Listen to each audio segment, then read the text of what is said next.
Welcome back പ്രിയ പ്രേക്ഷകരെ. ഇപ്പോൾ സമയം 6:33 ആയിരിക്കുന്നു. നമ്മൾ നേരെ അമേരിക്കയിലേക്ക് പോവുകയാണ്. സങ്കട വാർത്തയാണ് പങ്കുവയ്ക്കാനുള്ളത്. അമേരിക്കൻ എയർലൈൻസ് വിമാനവും ആർമി ഹെലികോപ്റ്ററും കൂട്ടിയിടിച്ച ദുരന്തത്തിൽ ഇതുവരെ 40 മൃതദേഹങ്ങളാണ് കണ്ടെടുത്തത്. വാഷിംഗ്ടൺ DC മേഖലയിലെ തിരക്കല്ല, എയർ ട്രാഫിക് നിയന്ത്രിക്കുന്നവരുടെ കഴിവില്ലായ്മയാണ് ദുരന്തത്തിന് കാരണമായതെന്ന് US പ്രസിഡന്റ് ഡൊണാൾഡ് ട്രംപ് പറഞ്ഞു. അമേരിക്കയിലെ ന്യൂ ജേഴ്സിയിൽ നിന്ന് മധു കൊട്ടാരക്കരയാണ് ചേരുന്നത്. മധു, ഗുഡ് ഈവനിങ്. അവിടെ ഇപ്പോൾ വൈകുന്നേരമാണല്ലോ. അപ്പോൾ ഈ ഒരു അപകടം ഒഴിവാക്കാമായിരുന്ന അപകടമെന്നാണ് ഇപ്പോൾ ട്രംപ് പറയുന്നത്. നമുക്കറിയാം, വാഷിംഗ്ടൺ DCയിൽ വലിയ തണുപ്പാണ്. തണുത്തുറഞ്ഞു കിടക്കുന്ന പൊട്ടോമാക് തടാകത്തിലേക്കാണ് ഈ വിമാനം പതിച്ചത്. അപ്പോൾ ഇതുമായി ബന്ധപ്പെട്ട് എന്താണ് അമേരിക്കൻ സർക്കാർ നൽകുന്ന വിശദീകരണം, മറ്റു വിവരങ്ങൾ? Morning Christina, Pravitha. വാഷിംഗ്ടൺ DCയിലെ റേഗൻ എയർപോർട്ടിൽ ഇന്ന് രാത്രി പ്രാദേശിക സമയം ഏതാണ്ട് 8:53 നിലത്തിറങ്ങുവാനുള്ള ശ്രമത്തിനിടയിലായിരുന്നു അമേരിക്കൻ എയർലൈൻസ് വിമാനവും സൈനിക ഹെലികോപ്റ്ററും തമ്മിൽ കൂട്ടിയിടിച്ചത്. ഈ ദുരന്തത്തിൽ ആരും രക്ഷപ്പെടുവാനുള്ള ഒരു സാധ്യതയും ഇല്ല എന്നുള്ള സ്ഥിരീകരിക്കുന്ന റിപ്പോർട്ടുകളാണ് ഇപ്പോൾ വരുന്നത്. US പ്രസിഡന്റ് ഡൊണാൾഡ് ട്രംപും ഇത് സ്ഥിരീകരിച്ചിട്ടുണ്ട്. ഇത്തരത്തിലുള്ള വാർത്തകൾ 60 യാത്രക്കാരും 4 ക്രൂ മെമ്പേഴ്സും അതുപോലെ ഈ സൈനിക ഹെലികോപ്റ്ററിലെ 3 സൈനികർ ഉൾപ്പെടെ മുഴുവൻ പേരും കൊല്ലപ്പെട്ടതായിട്ടാണ് കണക്കാക്കപ്പെടുന്നത്. ഒട്ടോമ നദിയിൽ 3ആയിട്ട് തകർന്നു കിടക്കുന്ന വിമാനത്തിനിടയിൽ നിന്ന് ഇപ്പോഴും ഈ മൃതദേഹം കരക്കെത്തിക്കാനുള്ള ശ്രമങ്ങളായിരുന്നു. ഇതുവരെ 40 മൃതദേഹങ്ങളാണ് കണ്ടെത്തിയത്.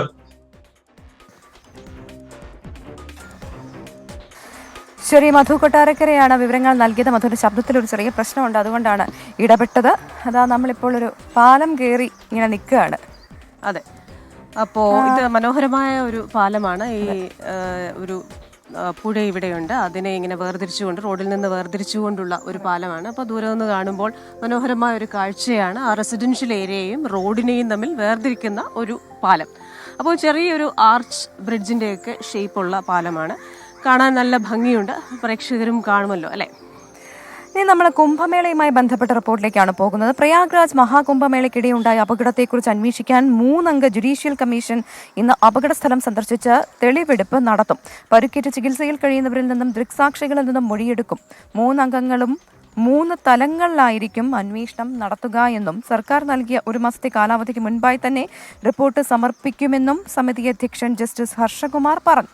അതേസമയം അപകടത്തിന് പിന്നാലെ മഹാകുംഭദേശത്ത് കടുത്ത നിയന്ത്രണങ്ങൾ ഏർപ്പെടുത്തിയിട്ടുണ്ട്. പ്രദേശത്ത് വാഹനങ്ങൾ കർശനമായി നിരോധിച്ചിട്ടുണ്ട്. VVIP പാസുകൾ റദ്ദാക്കി.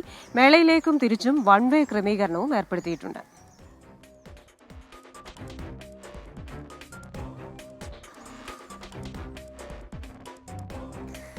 ഇപ്പോൾ സമയം 6:36 നമ്മൾ ഇനി നേരെ പോകുന്നത് നാളെ നടക്കാനിരിക്കുന്ന ബജറ്റിനെ കുറിച്ചുള്ള കൂടുതൽ വിവരങ്ങളിലേക്കാണ്. ബജറ്റ് പ്രതീക്ഷകൾ എന്തൊക്കെയാണെന്ന് നമുക്ക് നോക്കാം.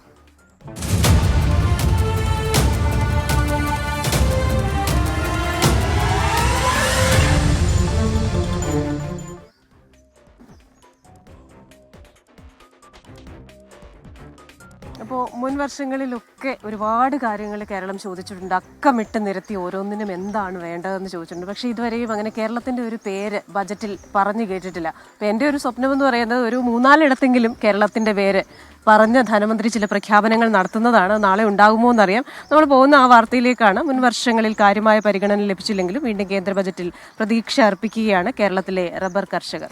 വിലസ്ഥിരതയും സബ്സിഡിയും ആവശ്യപ്പെടുന്ന കർഷകർ ഇറക്കുമതി നിയന്ത്രിക്കാനുള്ള നടപടികളും കേന്ദ്രത്തിൽ നിന്ന് പ്രതീക്ഷിക്കുന്നു.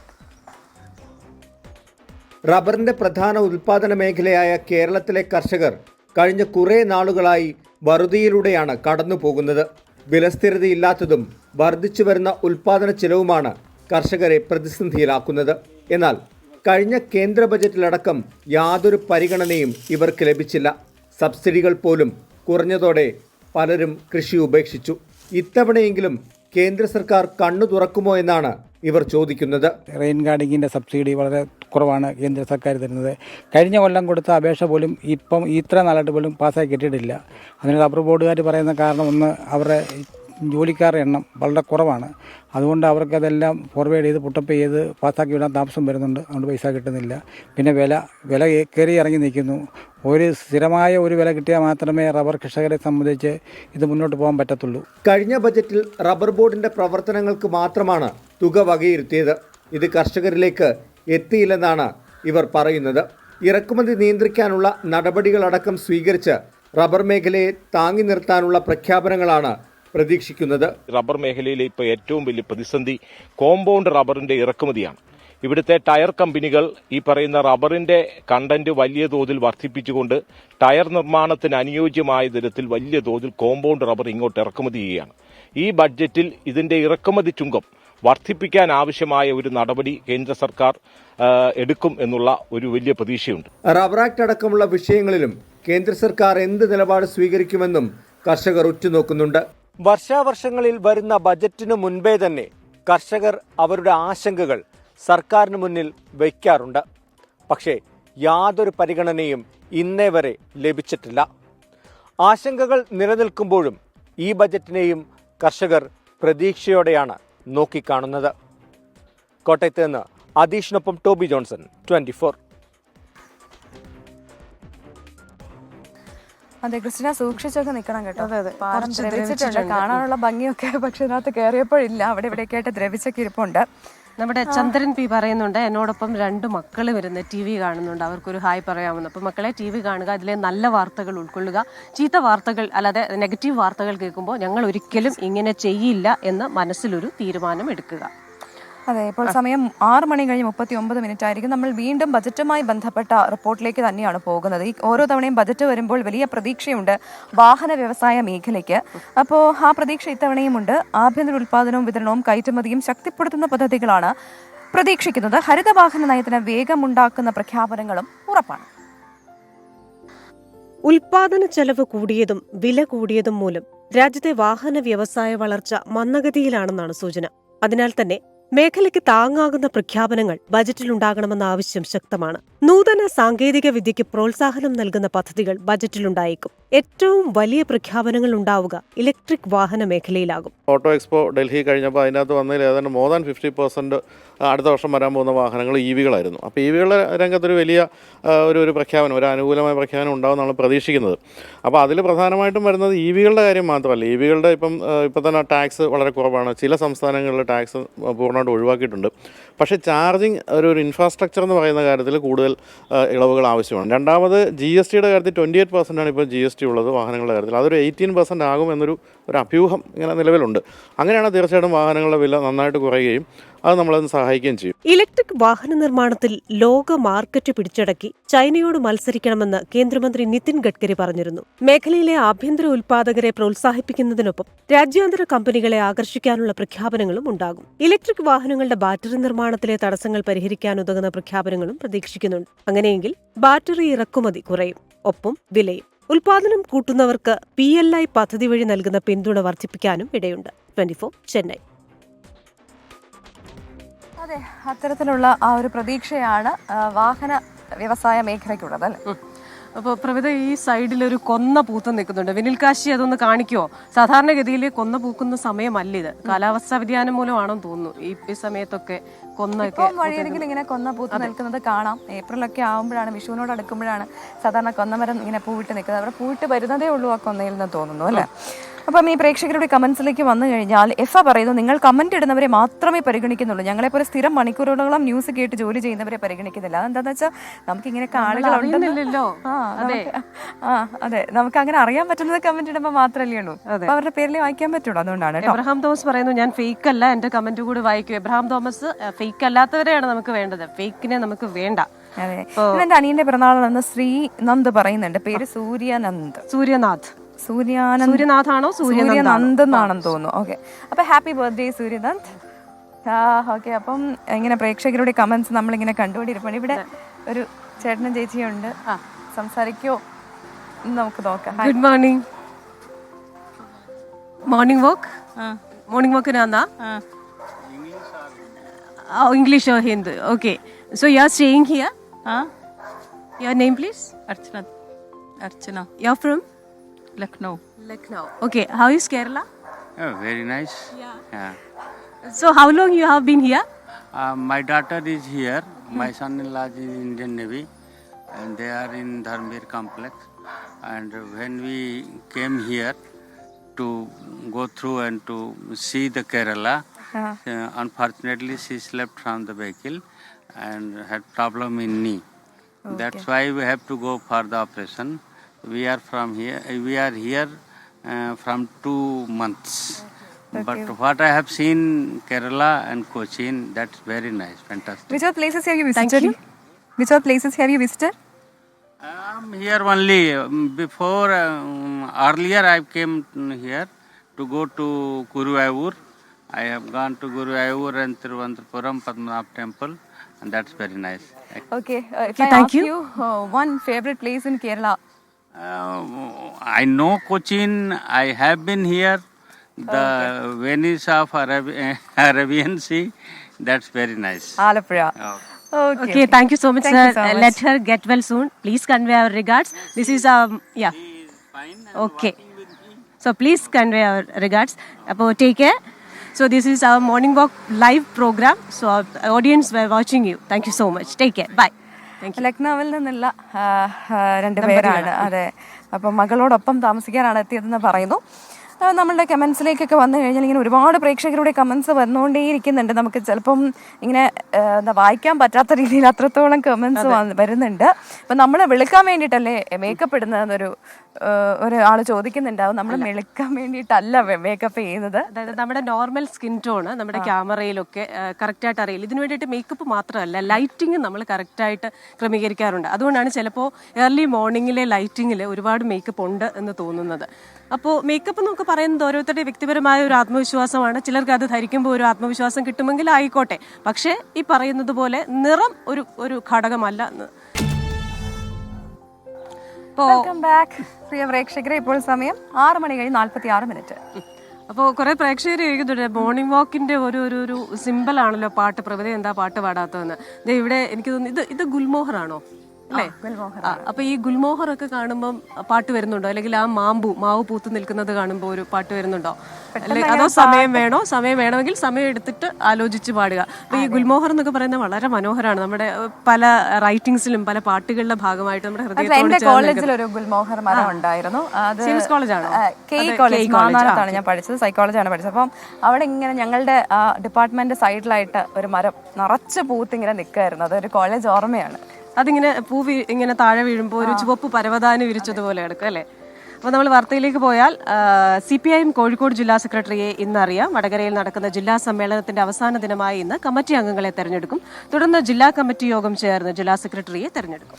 3 ടേം പൂർത്തിയാക്കി സ്ഥാനമൊഴിയുന്ന P. മോഹനന് പകരം സംസ്ഥാന കമ്മിറ്റി അംഗങ്ങളായ A. പ്രദീപ് കുമാർ, KK ലതിക, ജില്ലാ സെക്രട്ടേറിയറ്റ് അംഗങ്ങളായ M. മെഹബൂബ്, KK ദിനേശൻ എന്നിവരെയാണ് പരിഗണിക്കുന്നത്. മത്സരത്തിലേക്ക് പോകാതെ സമവായത്തിൽ എത്താനാണ് നിലവിലെ തീരുമാനം.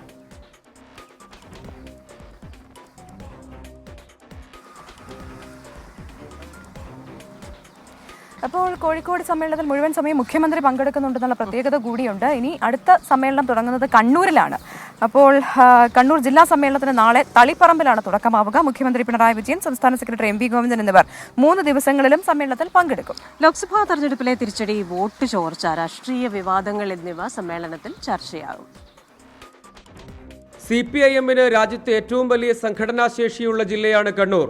249 ലോക്കൽ കമ്മിറ്റികൾ, 4421 ബ്രാഞ്ചുകൾ, 18 ഏരിയ കമ്മിറ്റികൾ, 65,550 അംഗങ്ങൾ. വർഗ ബഹുജന സംഘടനകളുടെ കരുത്തിലും മുന്നിൽ. മുൻ സമ്മേളന കാലയളവിലേക്കാൾ ബ്രാഞ്ച് ലോക്കൽ ഘടകങ്ങളിൽ വർധനവ്. തളിപ്പറമ്പിലെ KKN പരിയാരം ഹാളിലാണ് ഇത്തവണ പ്രതിനിധി സമ്മേളനം. 18 ഏരിയ കമ്മിറ്റികളിൽ നിന്നായി 496 പ്രതിനിധികളും ക്ഷണിതാക്കളും കേന്ദ്ര സംസ്ഥാന കമ്മിറ്റി അംഗങ്ങളുമാണ് സമ്മേളനത്തിൽ പങ്കെടുക്കുന്നത്. പ്രതിനിധി സമ്മേളനവും സമാപന പൊതുസമ്മേളനവും മുഖ്യമന്ത്രി പിണറായി വിജയൻ ഉദ്ഘാടനം ചെയ്യും. സമ്മേളനത്തിൻ്റെ ഒരുക്കങ്ങൾ പൂർണ്ണമായി. സമ്മേളനം നല്ല വിജയമാവും. പാർട്ടിയുടെ പതാക സ്വാഗത സംഘം ചെയർമാൻ TK ഗോവിന്ദൻ മാസ്റ്റർ ഉയർത്തുന്നതോടുകൂടി സമ്മേളന പ്രവർത്തനങ്ങൾ ആരംഭിക്കും. മുഖ്യമന്ത്രി പിണറായി വിജയനാണ് സമ്മേളനം ഉദ്ഘാടനം ചെയ്യുന്നത്. PB കേന്ദ്ര കമ്മിറ്റി, സംസ്ഥാന സെക്രട്ടേറിയറ്റ് അംഗങ്ങളായ 13 പേർ സമ്മേളനത്തിൽ പങ്കെടുക്കുന്നു. സർക്കാരിനെക്കുറിച്ചും സംഘടനാ പ്രവർത്തനങ്ങളെക്കുറിച്ചുമുള്ള ചർച്ചകൾക്കൊപ്പം EP ജയരാജൻ, PP ദിവ്യ എന്നിവരെ കേന്ദ്രീകരിച്ചുയർന്ന വിവാദങ്ങളും ലോക്സഭാ തെരഞ്ഞെടുപ്പിലെ തിരിച്ചടി, ശക്തി കേന്ദ്രങ്ങളിലെ വോട്ട് ചോർച്ച എന്നിവയും ചർച്ചയാകും. നിലവിലെ സെക്രട്ടറി MV ജയരാജന് ഒരു ടേം കൂടി തുടരാം. മുഖ്യമന്ത്രിയുടെ ഓഫീസിൽ ചുമതല നൽകുന്നതടക്കമുള്ള തീരുമാനങ്ങളില്ലെങ്കിൽ MV ജയരാജൻ സെക്രട്ടറിയായി തുടരാനാണ് സാധ്യത. എന്നാൽ MV ജയരാജൻ മാറിയാൽ TV രാജേഷ് പകരക്കാരനായേക്കും. 24 കണ്ണൂർ. അപ്പോൾ ആ വാർത്ത കഴിഞ്ഞ് നമ്മൾ പോകുന്നത് പ്രതിപക്ഷ നേതാവ് വി.ഡി. സതീശൻ നയിക്കുന്ന മലയോര സമര പ്രചാരണ യാത്രയിലേക്കാണ്. അത് ഇന്ന് തൃശ്ശൂർ ജില്ലയിലേക്ക് പ്രവേശിക്കുകയാണ്. രാവിലെ 10 അതിരപ്പള്ളിയിലാണ് ആദ്യ സ്വീകരണം.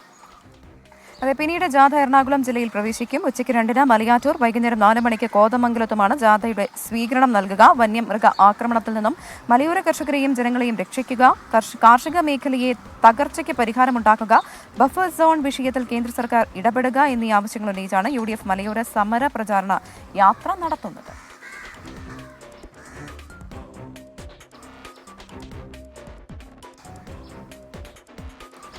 അപ്പോൾ ഇനി നമ്മുടേതായിട്ടുള്ള ഒരു എക്സ്ക്ലൂസീവായിട്ടുള്ള കവറേജാണ്. ഡോക്ടർ വന്ദനാദാസ് കൊലക്കേസിന് പിന്നാലെ സർക്കാർ ആശുപത്രികളിൽ പോലീസ് എയ്ഡ് പോസ്റ്റ് സ്ഥാപിക്കണമെന്ന കോടതി ഉത്തരവ് ഇന്നും പൂർണ്ണമായിട്ടും നടപ്പിലായിട്ടില്ല. ആവശ്യത്തിന് സേനാംഗങ്ങളില്ല എന്നാണ് പോലീസ് പറയുന്നത്. കോടതി വിധി ഉണ്ടായിട്ടും ഇത്തരത്തിലൊരു സംവിധാനം ഏർപ്പെടുത്താത്തതിൽ പ്രശ്നങ്ങളുണ്ട്. പുതിയതായി ഒരാളെ പോലും നിയമിച്ചിട്ടില്ല എന്നാണ് സേനയിൽ നിന്ന് അറിയാൻ സാധിക്കുന്നത്. സേനയിൽ ആൾക്ഷാമം എന്നാണ് പോലീസിന്റെ വിശദീകരണം. 24 എക്സ്ക്ലൂസീവ്. 2023 മെയ് 10-നാണ് ഡോക്ടർ വന്ദനാദാസ് ദാരുണമായി കൊല ചെയ്യപ്പെട്ടത്. ഇതിന് പിന്നാലെയാണ് സംസ്ഥാനത്തെ എല്ലാ സർക്കാർ ആശുപത്രികളിലും പോലീസ് എയ്ഡ് പോസ്റ്റ് സ്ഥാപിക്കണമെന്ന് കോടതി ഉത്തരവിട്ടത്. എന്നാൽ 1.5 വർഷം കഴിഞ്ഞിട്ടും കോടതി ഉത്തരവ് പൂർണ്ണമായും നടപ്പാക്കാൻ സർക്കാരിന് കഴിഞ്ഞിട്ടില്ല. പുതിയ എയ്ഡ് പോസ്റ്റ് സ്ഥാപിക്കാനോ ഉള്ളയിടത്ത് കൂടുതൽ ആളെ നിയോഗിക്കുവാനോ കഴിയില്ല എന്നാണ് പോലീസിന്റെ നിലപാട്. ക്രമസമാധാന ചുമതലയ്ക്ക് പോലും മതിയായ പോലീസുകാരില്ലാത്ത സാഹചര്യമാണുള്ളതെന്നും അതിനാൽ ആശുപത്രി എയ്ഡ് പോസ്റ്റിലേക്ക് ഉദ്യോഗസ്ഥരെ നൽകാൻ കഴിയില്ല എന്നുമാണ് പോലീസിന്റെ വിശദീകരണം. കൊല്ലം ജില്ലാ ആശുപത്രിയിൽ എയ്ഡ് പോസ്റ്റ് അനുവദിച്ചതിനാൽ സമീപത്തെ സ്ത്രീകളുടെയും കുട്ടികളുടെയും ആശുപത്രിയിൽ എയ്ഡ് പോസ്റ്റ് അനുവദിക്കാൻ കഴിയില്ലെന്ന മുടന്തൻ ന്യായമാണ് പോലീസിനുള്ളത്. സർക്കാർ ആശുപത്രികളിൽ CCTV സ്ഥാപിക്കണമെന്ന ഉത്തരവും ഇതുവരെ നടപ്പായില്ല. മതിയായ ഫണ്ടില്ലാത്തതിനാലാണ് CCTV സ്ഥാപിക്കാൻ കഴിയാതെ പോയതെന്നാണ് വിശദീകരണം. അരുൺരാജ്, 24 കൊല്ലം. അപ്പോൾ ഇവിടെ കൊച്ചി മുനിസിപ്പൽ കോർപ്പറേഷൻ്റെ ഒരു ഓപ്പൺ ജിംനേഷ്യമുണ്ട്. ഈ ഓപ്പൺ ജിംനേഷ്യത്തിൽ എല്ലാവരും വന്ന് രാവിലെ അവരുടെ എക്സർസൈസ് തുടങ്ങിയിട്ടുണ്ട്. Good morning. പേരെന്താ? എൻ്റെ പേര് മിനി ജോസ് എന്നാണ്. എന്താ ചെയ്യുന്നത്? ഞാൻ GST കൺസൾട്ടൻ്റായിട്ട് വർക്ക് ചെയ്യുന്നു. അപ്പോൾ സന്തോഷം. സ്ത്രീകൾ സാമ്പത്തിക കാര്യങ്ങളിലും സാമ്പത്തിക മേഖലയിലും ഒരുപാട് ബജറ്റ് വരെയാണല്ലോ. അപ്പോൾ ഏതെങ്കിലും തരത്തിൽ പ്രതീക്ഷകളുണ്ടോ ബജറ്റിൽ? പ്രതീക്ഷകൾ GSTയുടെ ടാക്സ് കുറച്ച് കഴിഞ്ഞാൽ സാധാരണക്കാർക്ക് നല്ലൊരു ഇതായിരിക്കും. ചേച്ചി, ഇപ്പോൾ പറയുന്നത് പോലെ ചില ഐറ്റംസ് 28% സ്ലാബിൽ കിടക്കുന്നത് സാധാരണക്കാർ വാങ്ങിക്കുന്നതാണ്. ഫുഡ് ഐറ്റംസ് സാധാരണ ഹോട്ടലുകാരുടെ ഒക്കെ പഴംപൊരി തുടങ്ങി ടാക്സ് കൂട്ടിയിട്ടുണ്ട്. അതൊക്കെ സാധാരണക്കാർക്ക് വലിയൊരു അടിയാണ്. ഭക്ഷണം കഴിക്കുന്നവർക്കും കൊടുക്കുന്നവർക്കും അത് ഭയങ്കര ഒരു ബുദ്ധിമുട്ടാണ്. അപ്പം സ്ത്രീകൾക്ക് പ്രതീക്ഷിക്കാനുള്ള വക ഉണ്ടാവുമോ? ഇങ്ങനെ തോന്നുന്നുണ്ടോ? ഒന്നും പ്രതീക്ഷയൊന്നും ഇല്ല. ഇതേവരെ അങ്ങനെ ഒന്നും നമുക്ക് അനുകൂലമായിട്ട് ഇല്ല. വർക്ക് കൂടുന്നതല്ലാതെ ഒന്നും പ്രതീക്ഷിക്കുന്നതൊന്നും കിട്ടിയിട്ടില്ല. നമ്മുടെ GSTയിലേക്ക് ഇപ്പൊ കൂടുതൽ ആൾക്കാർ ഫയൽ ചെയ്യാനും അതിലേക്ക് വരാൻ താല്പര്യം പ്രകടിപ്പിക്കും. പണ്ട് ഈ നികുതി വെട്ടിപ്പ് എന്ന് പറയുന്ന ഒരുപാട് കൂടുതലായിരുന്നു. മാറുന്നുണ്ട്. വെട്ടിപ്പ് നടത്തുന്ന ആൾക്കാർ വെട്ടിപ്പ് നടത്തുന്നുണ്ട്. പക്ഷേ ഏറ്റവും അടിയേറ്റേക്കുന്നത് താഴേക്കിടയിലുള്ള ആൾക്കാരാണ്. മിഡിൽ ഇതായിട്ടുള്ള കച്ചവടക്കാരൊക്കെ ഒത്തിരി, ഞങ്ങൾക്ക് തന്നെ ഒത്തിരി ക്ലയൻസ് എല്ലാം പൂട്ടിപ്പോയിട്ടുണ്ട്. ഇങ്ങനെ പുതിയ ഇത് വന്നപ്പോൾ അവർക്ക് താങ്ങാൻ പറ്റുന്നില്ല. നേരെ പോകുന്നവർക്ക് അടിയേറ്റിരിക്കുന്നത്, കള്ളത്തരം കാണിക്കുന്നവർക്ക്.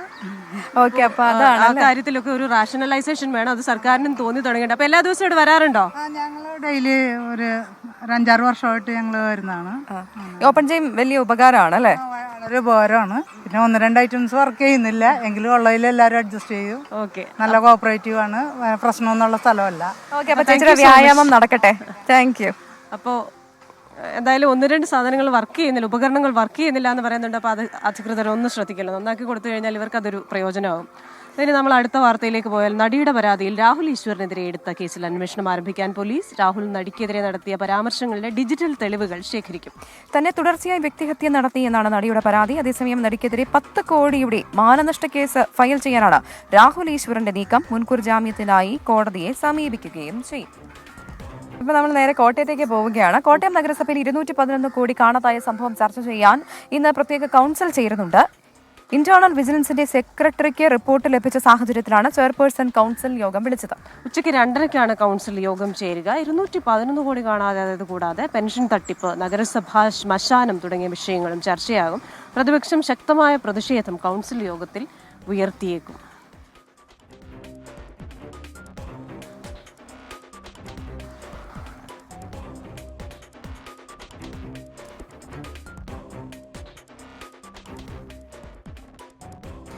നാലും 211 കോടി എവിടെ പോയി കാണും? 1, 2 ഒന്നും അല്ലല്ലോ, 211 കോടി രൂപ അത് എവിടെ പോയി കാണും? വികസനത്തിന് വേണ്ടി ഫണ്ട് ചോദിക്കുമ്പോൾ ഫണ്ടില്ല പറയുന്നത് എന്തുകൊണ്ടാണെന്ന് ഇപ്പോൾ മനസ്സിലാവുന്നുണ്ട്. കോട്ടയം എന്റെ നാടാണ്, അപ്പൊ അവിടെ കുറച്ചും കൂടെ ഒക്കെ വികസനം വരുന്നത് നന്നായിരിക്കും എന്ന് നമുക്ക് പലപ്പോഴും കോട്ടയംകാർക്ക് തോന്നാറുണ്ട്. അപ്പൊ അതും കൂടി നമ്മളൊന്ന് ഓർമ്മിപ്പിക്കുകയാണ്. പ്രവിത മാത്രമല്ല, ക്രിസ്റ്റീനയും പാട്ടുകാരിയാണ്. ക്രിസ്റ്റീന പാടണം എന്ന് പറയുന്നത്. പ്രത്യേകിച്ച് പ്രജിനും പ്രവിനും നിൽക്കുമ്പോൾ ഞാൻ പാട്ട് പാടുകയില്ല. അതെ, പെട്ടെന്ന് ഓർമ്മ വരുന്നൊരു പാട്ട് പാടാം. 10 വെളുപ്പിന് മുറ്റത്തു നിക്കണ കസ്തൂരി മുല്ലയ്ക്ക് കാതുകുത്ത്, എൻ്റെ കസ്തൂരി മുല്ലയ്ക്ക് കാതുകുത്ത്. 10 വെളുപ്പിന് മുറ്റത്തു നിക്കണ കസ്തൂരി മുല്ലയ്ക്ക് കാതുകുത്ത്, എൻ്റെ കസ്തൂരി മുല്ലയ്ക്ക് കാതുകുത്ത്. ഒരു കാലത്ത് നമ്മളെ ഒരുപാട് ആകർഷിച്ചൊരു പാട്ടല്ലേ? നന്നായി ആ പാട്ട് പാടി. പ്രത്യേകിച്ച് ഈ സംഗതികളൊക്കെ വലിയ പാടാണ്. അതിനകത്ത് സംഗതികളൊക്കെ അത്രയും ക്ലീനായിട്ട് വരിക എന്ന് പറയുന്നത് വലിയൊരു കാര്യമാണ്. നമുക്ക് കൊല്ലം കരുനാഗപ്പള്ളി ക്ലാപ്പന പഞ്ചായത്തിൽ തണ്ണീർത്തടം നികത്തലിൽ നടപടിയെടുക്കാതെ റവന്യൂ വകുപ്പ് എന്ന വാർത്ത വരുന്നുണ്ട്. കണ്ടൽച്ചെടി വെട്ടി നശിപ്പിച്ചതിലും നടപടിയായിട്ടില്ല. തണ്ണീർത്തടങ്ങൾ നികത്താൻ ഭൂമാഫിയ വാങ്ങുന്നത് ലക്ഷങ്ങളാണ് എന്നും റിപ്പോർട്ടിൽ പറയുന്നു.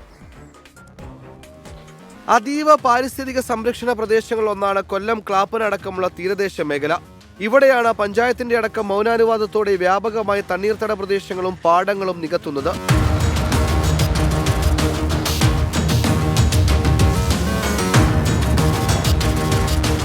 കണ്ടൽക്കാടുകൾ വ്യാപകമായി നശിപ്പിച്ച ശേഷമാണ് ഭൂമാഫിയ നിലം നികത്തുന്നത്. കൺമുന്നിൽ നടക്കുന്ന നിലം നികത്തിൽ അറിഞ്ഞില്ലെന്നാണ് ഉദ്യോഗസ്ഥരുടെ വിശദീകരണം. ക്ലാപ്പന പഞ്ചായത്തിലെ മുണ്ടകപ്പാടം ഉൾപ്പെടെയുള്ള ഭാഗങ്ങളിൽ നിലം നികത്തൽ വ്യാപകമാണ്.